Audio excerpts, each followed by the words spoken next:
Normalement, tu m'entends bien.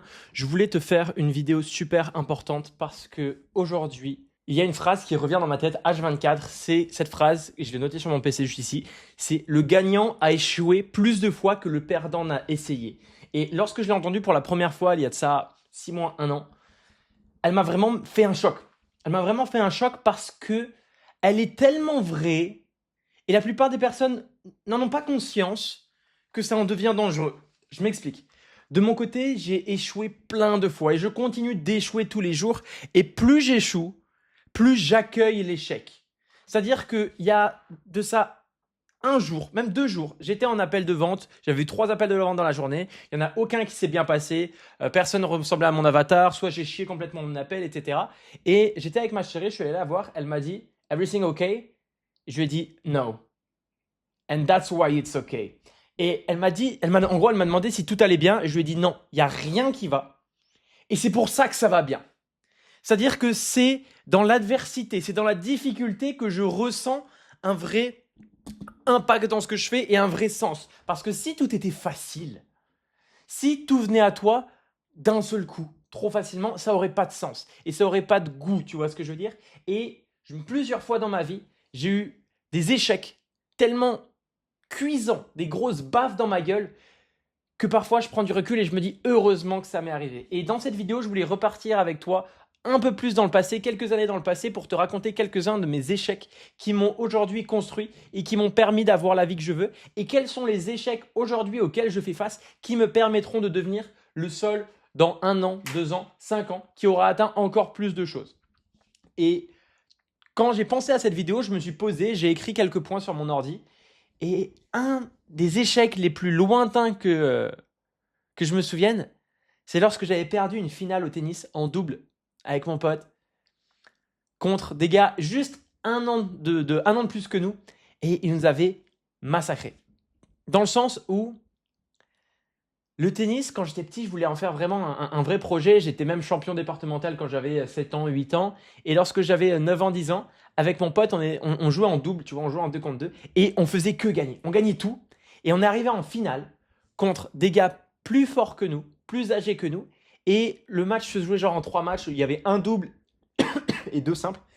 Et on a perdu les 2 simples, mais on avait gagné le double. Et on se faisait marcher dessus.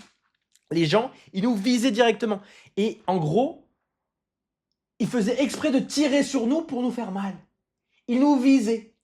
Et à ce moment-là, quand on a perdu ce match-là, j'ai été complètement dégoûté de la compétition et j'ai compris que le monde était méchant.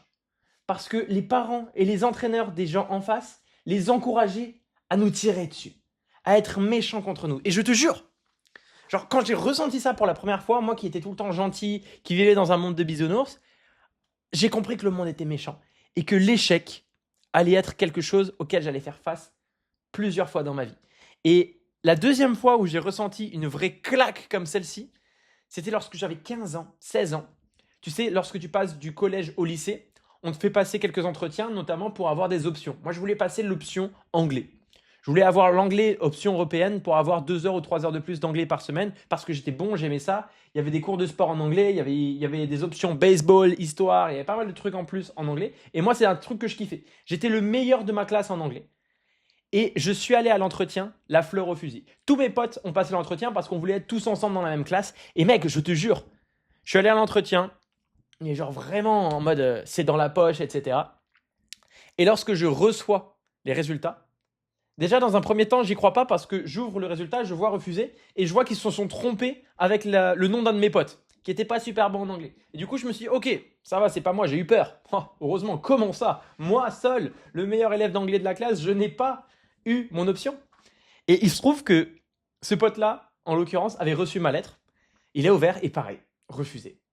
Et je te jure que j'ai vu non pas ma vie défiler devant mes yeux, mais j'ai pris une claque tellement immense que ça m'a laissé stun. Tu vois ce que je veux dire? Genre, j'étais coincé, j'étais immobilisé. C'est en mode, what the fuck? Qu'est-ce qui se passe? Comment ça se fait? Et bon, il se trouve que finalement, j'ai pris une option italien et j'ai appris à parler italien comme ça. Et aujourd'hui, je le parle plutôt bien. Donc, au final, c'est un mal pour un bien.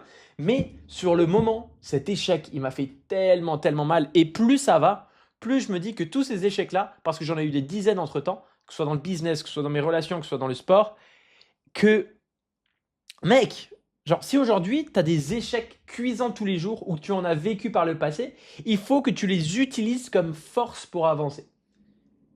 Et c'est trop puissant. Ça peut être un de tes meilleurs moteurs. Parfois même, un moteur bien plus puissant que le rêve que tu veux atteindre ou que ton why. Parce que cet échec-là, il t'a appris énormément de choses. Récemment, je suis en train de passer le permis ici en Géorgie. Comme ça, je vais avoir 2 permis, un permis géorgien, un permis français. Et vu que ça fait 3-4 ans que je conduis, etc., que ce soit en France ou dans le monde, j'y suis allé pareil, la fleur au fusil. J'ai eu le code, mais genre à une faute près, je l'avais pas parce que j'y suis allé vraiment en mode full confiance. Et lorsque j'ai voulu passer l'examen de conduite, les 2 fois, j'avais 2 chances, les 2, je les ai loupées. Alors que j'y allais, mais genre vraiment, comme on dit, la fleur au fusil, avec toute confiance. Et non. Genre, la voiture était un peu différente, du coup, je cale 2 fois, élimination. Deuxième passage, j'oublie juste le frein à main parce qu'avec le mec, j'étais en train de parler, surtout on parlait en russe, du coup, je devais me concentrer pour essayer de parler avec lui. Et je l'ai chié. Et je suis sorti de là, mais j'étais tellement honteux, j'avais tellement honte que pendant 3 jours, j'ai pas réessayé. Et c'est qu'au bout du 4e jour où je me suis décidé à y aller, et je l'ai eu parce que je me suis concentré, et encore, je l'ai pas eu de beaucoup. Mais mec, je te jure, le jour même, oh, j'avais cette boule en moi, cette frustration, cette honte, cet échec. Et c'était la semaine dernière, tu vois ce que je veux dire? C'était vraiment douloureux. Et je me suis dit, c'est bien, c'est bien. Et en fait, il va falloir commencer à accepter cet échec-là. Les autres échecs que j'ai vécus, surtout sur le business, c'était lorsque je me suis lancé. J'ai passé peut-être 2 mois, 3 mois à créer un site internet, créer ma box par abonnement, trouver les produits, les fournisseurs, personne ne me répondait. Au final, j'ai trouvé des fournisseurs chinois sur AliExpress qui voulaient bien tout simplement me vendre des figurines, c'était dans la thématique des mangas, etc. Et mec, je te jure, j'ai passé 3 mois, 6 mois à lancer le truc. Genre, je démarre le projet en octobre. Je lance le premier produit en février-mars. Donc, il y a vraiment pas mal, genre 4 mois, 5 mois où je vivais dans un 16 mètres carrés tout pourri dans la banlieue de Bordeaux. J'étais tout seul et j'ai mis 6 mois à lancer un projet. Au final, je crois que j'ai dû faire 1000 euros de chiffre d'affaires, peut-être 500 euros de bénéfices dessus. Et putain, avec le recul, je me dis, qu'est-ce que c'était merdique, tu vois ce que je veux dire? Qu'est-ce que c'était pas ouf ce que j'ai réussi à faire par rapport à ce moment-là. Et tu vois, tout ça, c'est des moments difficiles qui aujourd'hui forgent la personne que je suis devenue. Et les points qui m'ont permis aussi derrière d'aller plus loin, c'est pendant ces 3-4 dernières années, j'ai fait de l'argent, tu vois ce que je veux dire? J'ai fait un peu plus de 400 000 euros, je pense, avec mes différents business. Et par rapport à ça, l'année dernière, à la même date, genre là, on est le 30 juillet, à la même date, même juillet-août, j'avais pas un seul euro sur mon compte. Genre, j'étais redescendu à 200 euros, 300 euros sur tous mes comptes réunis. Je te dis bien tous mes comptes réunis. 200 balles, 300 balles.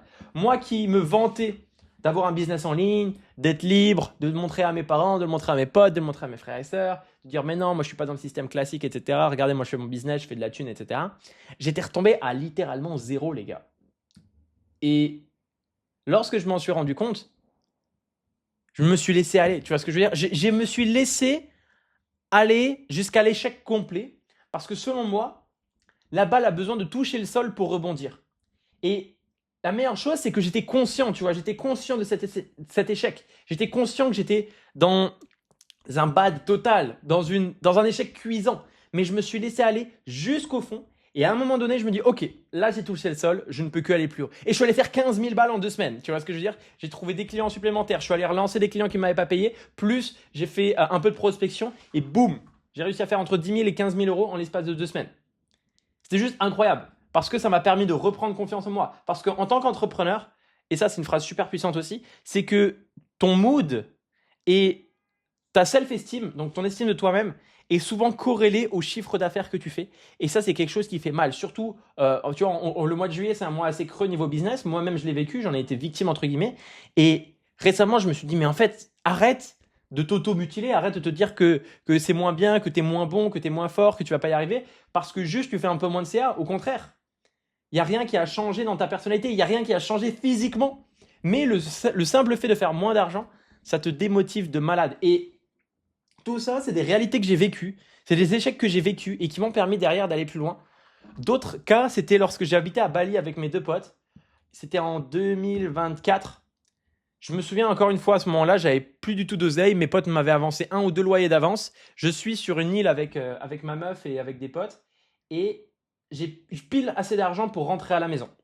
Genre rentrer à la maison à Bali. Je n'avais même pas assez d'argent pour prendre un billet retour pour rentrer en France. Le billet était peut-être à 600-700 balles. Je n'avais même pas 600-700 balles. Et je devais 2 ou 3 loyers d'avance à mes potes. C'était une folie. Et par rapport à ça, mec, je me souviens à ce moment-là, j'avais pile de quoi rentrer à la maison. Genre, j'étais peut-être à 20-30 euros près. Et je reçois un message du gouvernement indonésien qui me dit: vous devez renouveler votre visa. Et le renouvellement d'un visa, ça coûte 200 balles. Et je te jure qu'à ce moment-là, j'étais genre dans le pire moment de ma life. J'étais sur une île avec ma meuf, on se connaissait depuis 2-3 semaines à ce moment-là, j'étais avec mes potes, et ce que j'ai dû faire, j'en avais tellement honte, j'ai dû appeler mon père, et je lui ai demandé de me prêter un peu d'argent, 250 euros, pour pouvoir du coup tout simplement payer mon visa. Je me souviens d'une autre chose que j'ai fait aussi, je suis allé demander à ma petite cousine un remboursement d'une nuit d'hôtel que je lui avais payé à 60 balles ou 70 balles 6 mois plus tôt, juste pour pouvoir avoir assez d'argent. Tu vois ce que je veux dire? Genre, j'étais dans une situation tellement honteuse. C'était tellement un échec que j'ai vécu à ce moment-là, je te jure. Genre, t'es là, tu fais de l'oseille, t'es hyper prétentieux sur ce que tu fais, tu le montres à tout le monde, tu fais comprendre, tu fais des photos, des stories par rapport à ça, t'en parles. Et à ce moment-là, je me souviens, et j'avais pas de quoi même juste payer mon visa. J'allais être de façon illégale sur le territoire indonésien sans pouvoir quitter la France parce que je n'avais pas d'oseille. Et heureusement, ce qui s'est passé, c'est que mon père m'avait avancé un peu d'argent, j'ai payé mon visa, je suis rentré à la maison et je me suis démerdé pour closer un gros contrat à 4500 euros. J'ai pu rembourser toutes mes dettes, prendre un billet d'avion et repartir en France. Mais je te jure que la sensation, elle était horrible. Horrible. Et je peux la comparer aussi à des gars qui me demandent: Sol, mais comment tu fais aujourd'hui pour être aussi à l'aise avec les gens ou avec les femmes ou avec ce genre de choses? Et la plupart des réponses que j'ai par rapport à ça, c'est: j'ai échoué plus de fois que tu as essayé. Et c'est quand j'ai entendu cette phrase pour la première fois que j'ai commencé à l'utiliser et que j'ai commencé à la répéter moi-même. Parce qu'il y a pas mal de gens qui me demandaient, ben voilà, comment est-ce que j'arrivais à, je sais pas, closer des deals, comment est-ce que j'arrivais à parler à du monde sans me faire ghoster ou rencontrer des filles, etc. Tout ce genre de trucs. Je lui ai dit: mais mec, j'ai parlé à plus de personnes et j'ai pris plus de noms, j'ai plus de fois échoué que tu n'as essayé dans ta vie. Donc bien sûr qu'au bout d'un moment, je suis bon. Et ça, c'est un peu la leçon que j'ai envie de te faire passer dans cette vidéo. C'est: essaye plus. Essaye plus parce que personne ne te reprochera d'avoir essayé. Et les seules personnes qui vont te critiquer, ça va être les personnes qui seront en dessous de toi. Quelqu'un de plus riche que toi ne va jamais se moquer de toi lorsque tu vas lancer un projet. Quelqu'un de plus à l'aise socialement, il va jamais tout simplement te juger par rapport au fait que tu veuilles parler à plus de personnes ou apprendre à, je sais pas, parler à des filles ou apprendre à juste communiquer. C'est une vérité générale. Tu vois ce que je veux dire? Je sais pas comment enchaîner là-dessus, mais c'est vraiment quelque chose de réel. Me faire recaler des dizaines de fois, des centaines de fois, ça m'a appris que je suis peut-être à 3 non d'avoir un oui. Et c'est la même chose dans le business, c'est la même chose dans le sport, c'est peut-être la même chose dans les relations. Tu es peut-être à 3 échecs d'avoir une victoire. Tu es peut-être à 3 messages envoyés de trouver le client qui va changer ta vie. C'est ce qui se passe littéralement chaque semaine pour mes clients. C'est littéralement ce qui se passe pour mes clients. Ils prennent 1 non, 2 non, 3 non ou pas de réponse, et d'un seul coup, il y a un client qui dit oui, et là, ça change tout. J'ai des dizaines d'exemples comme ça de clients qui ont réussi à trouver des missions à 1000, 2000, parfois 3000 euros par mois, juste en envoyant ce message de plus. Et j'ai exactement la même chose aussi avec des gars que j'ai aidés, on va dire, sur l'aspect un peu séduction lorsque j'étais à Bali. 2-3 potes à moi que j'ai aidés à se prendre des râteaux, à aller aborder des filles et à prendre des noms, des noms, des noms jusqu'à ce qu'il y ait un oui. Et ces oui-là, ça a été des filles avec qui ils ont vraiment connecté, avec qui ils sont encore en couple aujourd'hui et qui a littéralement changé un petit peu leur vie sentimentale. Et le nombre de fois où j'ai eu la validation de cette phrase-là, la phrase de le gagnant a échoué plus de fois que le perdant a essayé, ben mec, aujourd'hui, elle me donne tellement confiance lorsque je le partage. Je sais que ça va marcher pour toi aussi. Surtout si t'es un mec, en fait. Surtout si t'es un mec entre 18, 28, 30 ans. Et je te jure, ça ne peut que marcher. Ça ne peut que t'arriver. Essaye plus. Échoue plus.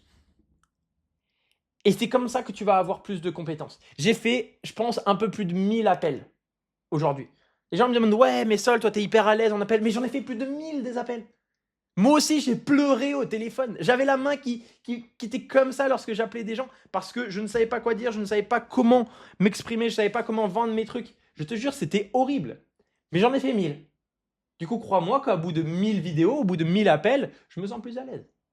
Et c'est la même chose avec le physique. Ça fait 10 ans que je rêve d'avoir un bon physique.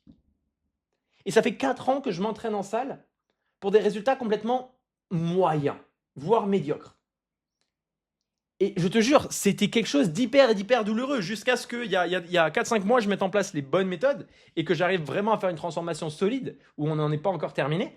Mais ça fait 4 années, mec. Je te jure, j'essaye de mettre les efforts. Je mets l'argent, je mets le temps, je mets l'énergie pour aucun résultat. Et cet échec-là, il fait mal, il est chiant, mais c'est lui qui va construire ton histoire. En fait, qu'est-ce que tu auras à raconter derrière s'il n'y a pas d'échec? Si tout marche du premier coup? Surtout si aujourd'hui tu veux faire tes premiers milliers d'euros, si tu veux te lancer dans le copywriting ou autre chose. C'est ces échecs-là qui vont forger la personne que tu seras demain. Donc, au lieu de te comparer à d'autres personnes qui gagnent plus vite que toi, qui sont plus vite, plus forts, qui gagnent plus d'argent, qui rencontrent plus de personnes, qui ont plus de résultats, commence à te comparer à toi-même. Genre, je te jure, accepte les résultats, accepte les échecs, pardon. Accepte le fait que ça prenne du temps. Mais surtout, continue à le faire une fois de plus. Continue à essayer. Genre, il n'y a pas de secret par rapport à ça. Et encore une fois, c'est la phrase de à quel point tu serais prêt à échouer si tu sais que dans 2 ou 3 échecs, tu vas avoir la situation que tu veux. Tu vas trouver le client que tu veux. Tu vas trouver la copine que tu veux. Tu vas avoir les résultats physiques que tu veux. C'est juste insane. Continue à le faire une fois de plus. Teste de nouvelles choses, teste de nouvelles publicités, de nouveaux angles d'accroche, de nouvelles façons de t'entraîner. Mais au bout d'un moment, ça va marcher, mec. Je te jure, je peux te le promettre, ça va marcher. Et il y a un truc récemment aussi que j'ai vu que je trouvais ça hyper pertinent, c'est pour faire grossir un muscle, il faut le pousser à l'échec. Tu sais, lorsque tu vas à la salle, on dit souvent il faut s'entraîner jusqu'à l'échec. Pourquoi est-ce qu'on ne ferait pas la même chose dans le business? Pourquoi est-ce qu'on ne ferait pas la même chose dans nos relations? Pourquoi est-ce qu'on ne ferait pas la même chose dans notre spiritualité ou tout simplement dans notre relation avec nous-mêmes? Donc mec, va chercher l'échec, confronte-toi à l'adversité, confronte-toi à la défaite, rappelle-toi de toutes les défaites que tu as vécues dans ta vie qui t'ont fait mal et sois prêt à accueillir les nouvelles avec les bras ouverts. Et je te promets que en faisant ça, tu vas augmenter, sans même te rendre compte, ton niveau. Tu vas augmenter la façon dont tu te vois. Et au final, tu vas gagner.